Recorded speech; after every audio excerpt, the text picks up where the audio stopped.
জনগণকে বোকা বানিয়ে বর্তমান সরকার ভারতের কাছে দেশকে জিম্মি করেছে বলে অভিযোগ করেছেন বিএনপি মহাসচিব মির্জা ফখরুল ইসলাম আলমগীর। তিনি আরও বলেন, ভারত বাংলাদেশ সীমান্ত ছাড়া পৃথিবীর কোনো দেশের সীমান্তে গুলি করে মানুষ হত্যা করা হয় না। মির্জা ফখরুল জানান, বিএনপি চেয়ারপারসন বেগম খালেদা জিয়ার প্রতিদিন মৃত্যুর সাথে পাঞ্জা লড়ছেন। সরকার আইনকে অবৈধভাবে ব্যবহার করে আটকে রাখছে। আব্দুল আহাদের প্রতিবেদন। ভারতের প্রধানমন্ত্রীর আমন্ত্রণে গত ২১ জুন ২ দিনের রাষ্ট্রীয় সফরে নয়াদিল্লি যান প্রধানমন্ত্রী শেখ হাসিনা। সফরে ১০টি সমঝোতা স্মারক সই হয়।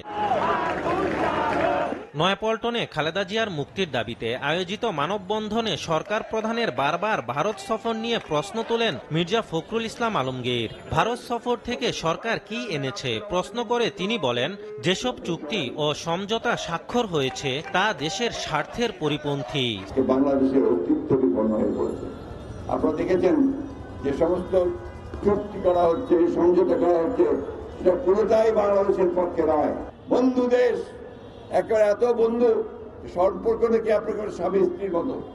তার কোন দেশ আছে বলেন যে তার বর্ডারে বন্ধুরা গুলি করে হত্যা করে আমাদের নাগরিককে?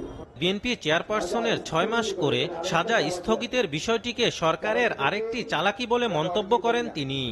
৬ মাস করে সাজা স্থগিত করছে, তার মানে সাজা কিন্তু কমছে না, সেই সাজা আবার যুক্ত হবে ভবিষ্যতে যখন তাদের প্রয়োজন হবে।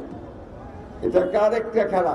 দেশের থেকে যেভাবে হত্যার উদ্দেশ্যে তাকে আটক করে রাখা হয়েছে, তার মুক্তির জন্য আপনারা সবাই কথা বলুন, সোচ্চার হন, আন্দোলনের শহীদ হন। সরকার জোর করে ক্ষমতা দখল করে রেখেছে বলে অভিযোগ করেন বিএনপির সিনিয়র নেতারা। গণতন্ত্র ও ভোটাধিকার ফিরিয়ে আনতে আন্দোলনের কোনো বিকল্প নেই বলে জানান তারা। তারা আবারও একদলীয় নির্বাচন করে আজকে ক্ষমতার মস্তদে বসে আছে। মনে রাখবেন, এই ক্ষমতা পার্মানেন্ট নয়, আর বেগম খালেদা জিয়া জেলে বন্দী আছে তাও পার্মানেন্ট নয়। বিএনপি যে কর্মসূচি গ্রহণ করেছে, নতুন আন্দোলন, নতুন কৌশল গ্রহণ করে রাজপথকে প্রকম্পিত করাই আমাদের এখন দায়িত্ব।